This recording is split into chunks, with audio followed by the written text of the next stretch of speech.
por el femicidio de una militante feminista.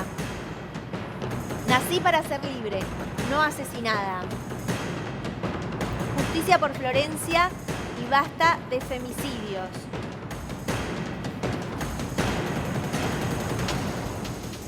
Florencia Gómez Huilastru tenía 35 años, dos nenitos de 3 y 5 años. Esto sucedió en la localidad de San Jorge, en la provincia de Santa Fe. Ahora vamos a reconstruir bien cómo son los detalles de este caso. A Florencia la atacaron en plena calle, la dejaron inconsciente, luego el asesino, el femicida, la violó y con una piedra le terminó pegando tantas veces que la asesinó, que la mató. Insisto, repetimos, en plena calle. Hasta el momento, en la investigación, no hay un solo sospechoso, no hay un solo detenido. Esto fue el lunes, ya estamos a jueves. No hay un solo detenido, no hay un solo sospechoso. En el lugar no hay cámaras de seguridad y la justicia está tratando de reconstruir los momentos previos. Ahora nosotros le vamos a mostrar bien en un mapa qué fue lo que sucedió para que lo puedan entender. Pero digo, llama la atención, pasaron 4 días, sí, no hay sospechosos. Es verdad que en la zona era medio complicado porque no había cámaras de seguridad, pero a pesar de todo esto, la justicia no tiene una hipótesis cierta de por qué sucedió esto, más allá de que obviamente es un femicidio y tiene que ver con la condición de mujer, el ataque por ser mujer, pero digo, no hay una reconstrucción clara de los hechos. Sí, Martín, y me quedo con la palabra, las frases que mencionabas, insisto, repetimos. Estabas insistiendo y repitiendo en cuanto a la cronología de los datos, pero ahora también se repite, ¿no? Pero también se repite, y nosotras insistimos, que nos siguen matando. Nos matan a una de nosotras cada 29 horas. En lo que va del año, hasta fines de septiembre, más de 223 mujeres fueron asesinadas, víctimas de femicidio. María Florencia es una más que se suma a esta estadística horrenda, dolorosa, del horror. Ahora vamos a hablar con una especialista en el tema, en género, Malena Montes, que ya está acá con nosotros en el estudio. Pero me quedo con esto, ¿no? Digo, todos los casos, todos los femicidios tienen, ¿no?, ciertas particularidades que se repiten. Y una no menor es que 2 chiquitos acá quedaron sin su mamá, ¿no? Sin su mamá quedaron estos 2 nenes. Y sabés que me llama la atención también el horario. Y ahora quiero compartirlo en la placa. Pampa, cuando vos quieras lo repasamos. Fíjense cómo es la reconstrucción de este caso. 13:45, Florencia sale de su casa que queda acá en este punto rojo. Estamos viendo un mapa de la ciudad de San Jorge. Florencia empieza a caminar porque estaba haciendo una caminata diaria, salía a hacer deporte y a las 4 de la tarde tenía que encontrarse con una amiga. Sale de acá y hace este recorrido, ¿sí?, hasta que llega a la avenida Notambú, ¿sí? Probablemente haya sido un recorrido que ya hacía, ¿no? Es un recorrido que ella hacía, iba caminando hasta que cruza la ruta 13, que lo marca acá la flecha amarilla que estamos viendo, y se mete en una zona de descampados. Una zona de descampados que se usaba habitualmente y que se usa habitualmente para hacer caminatas, para hacer deporte. Estamos hablando de que llega al momento y al lugar en el cual la asesinan a las 2:10 de la tarde, plena luz del día, en un lugar donde pasaba muchísima gente. El asesino sale de atrás de unos arbustos, por lo menos esta es la reconstrucción que tiene la justicia, la ataca de atrás, la deja inconsciente probablemente con un golpe de puño, la arrastra unos metros, y este es importante el dato, la arrastra, por eso saben que fue una persona y no 2, porque si fuesen 2 lo hubiesen levantado. Al arrastrarla eso quiere decir que era una persona, o por lo menos eso cree que era el fiscal. Una vez que está entre los árboles, la viola, es fuerte decirlo, pero hay que repetirlo, porque esto pasa y cada vez pasa más. La viola a plena luz del día y luego la termina asesinando. Sí. Y repito lo que dije al principio, no hay un solo sospechoso, no hay un solo detenido. Sí, Malena, bienvenida. Malena Montes, ella es periodista, especialista en género, también es docente de ENESI, Educación Sexual Integral. Y a ver, Malena, digo, mencionábamos las estadísticas, ¿no? Y acá con la doctora Vanina Bajano y Natalia siempre estamos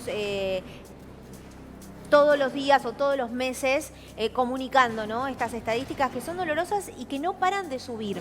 Y lo hablábamos recién atrás, ¿no? Digo, se tomaron muchas medidas. Por primera vez en la historia también tenemos Ministerio de Mujeres, Géneros y Diversidad, que en la pandemia tuvo que reforzar las medidas partiendo de que ya quedó en la historia, ya por marzo, del barbijo rojo, ¿no? Como una contraseña de soy una persona víctima de violencia de género a la hora de ir a la farmacia, ¿no? 20 de marzo hablo. Digo, los casos siguieron subiendo. ¿Qué es lo que pasa? Bueno, Anita, tal cual, como decís, los casos subieron y reproducieron, aumentaron, ¿no? Durante la pandemia por el confinamiento, y eso tiene una explicación, que es que la premisa central de los violentos es tener aisladas a sus víctimas en sus casas. Entonces, si estamos en una pandemia donde tenemos que estar, bueno, justamente en nuestros hogares, es evidente que las violencias van a recrudecer. Pero también es muy importante que lo visibilicemos en los medios, que hablemos de los femicidios, pero desde otro lugar. Primero diciendo que claramente si hay un asesinato de una mujer cada 29 horas por ser mujer, no es un hecho aislado, sino que es algo que es un síntoma, ¿no? Que ya está pasando. Entonces creo que tenemos que indagar un poco más allá. Sí, no, claro, y esto digo, un hombre la violó, porque como decía, recién señalaba Martín, ¿no? La violó, la mató. ¿Cómo? Sí, ¿Cuánto sí. más?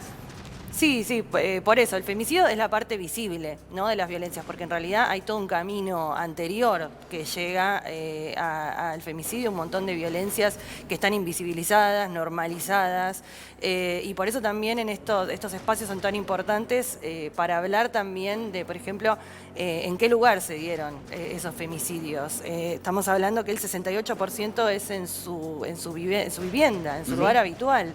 Y que el 88% de los femicidas tiene vínculo con la víctima. Sí, bueno, acá Entonces, en este puntual, en el de María Florencia, no se sabe todavía, ¿no? Porque ni siquiera hay un sospechoso.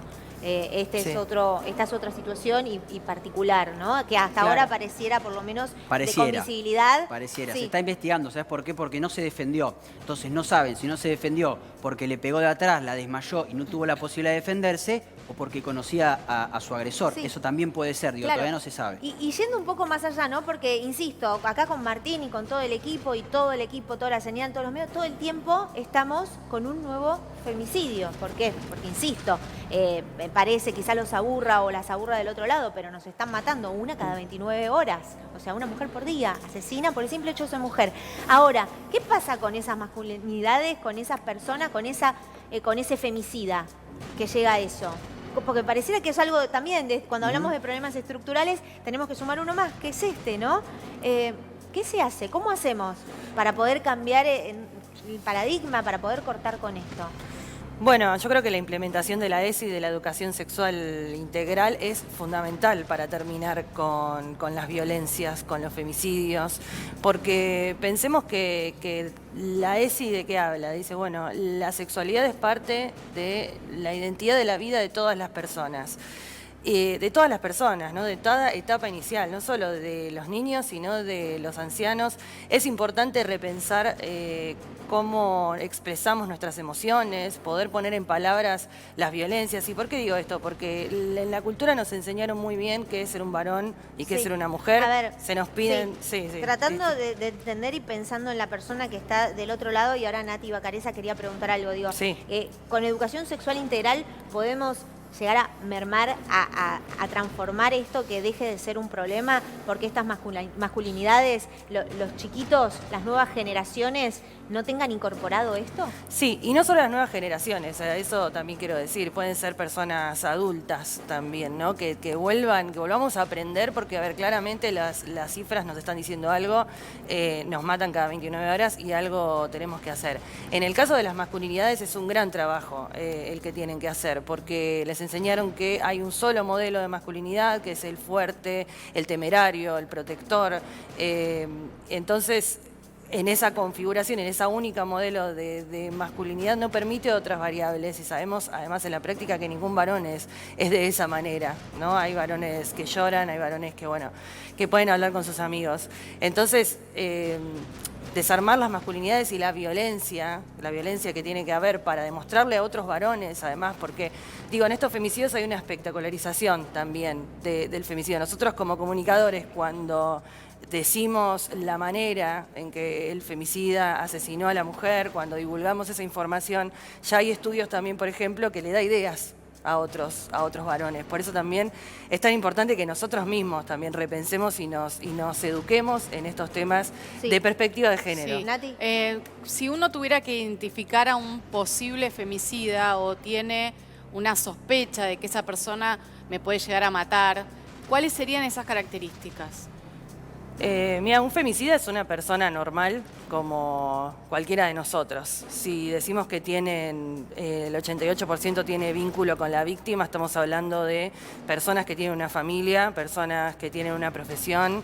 Es en sus prácticas y en sus vínculos afectivos donde se reproduce esa violencia y que la reproducimos todos y todas. O sea, podríamos hablar todos en primera persona acá y decir, bueno, cuántas veces vimos una violencia y no accionamos, es decir, nos quedamos callados, Claro. que eso también es ser parte del problema. El famoso, nadie hace nada. Y como ¿no? digo, es desde la infancia. A ver, en la ESI, en las infancias, ellas mismas, los niños mismos se hacen preguntas sobre cómo nace un bebé, si tiene un hermanito, si su compañero tuvo un hermanito, y se crean sus propias hipótesis. Entonces, es importante que haya una persona ahí que le pueda hablar de una manera fluida, sin juzgar, clara, y le pueda decir de qué se trata, con información confiable y generando un espacio de confianza. Porque, por ejemplo, otra de las violencias que hay, perdón, sí. Sí, no, que tenemos que ir cerrando porque nos tenemos que ir al corte. Otra de las violencias muy graves son los casos de abuso sexual infantil que sufren 1 de cada 5 niñas en el mundo, 1 de cada 13 niños en el mundo, y que con la ESI es la gran herramienta que ellos, por la cual descubren. ¿Por qué? Porque se genera una confianza con los adultos, saben desde qué espacio es su intimidad y cuál no. Este tema también es para seguir desarrollando porque fue otro de los agravantes, ¿no? Con pandemia que se dieron. Los niños y las niñas que viven, que se tuvieron que quedar en el seno familiar con su abusador o abusadora, pero con el abusador viviendo ahí y crecieron los números. Nos vamos, gracias Malena Montes por estar acá. Nos vamos a un breve corte, Martín. 15-28, 22 grados 3 décimas, sigue subiendo.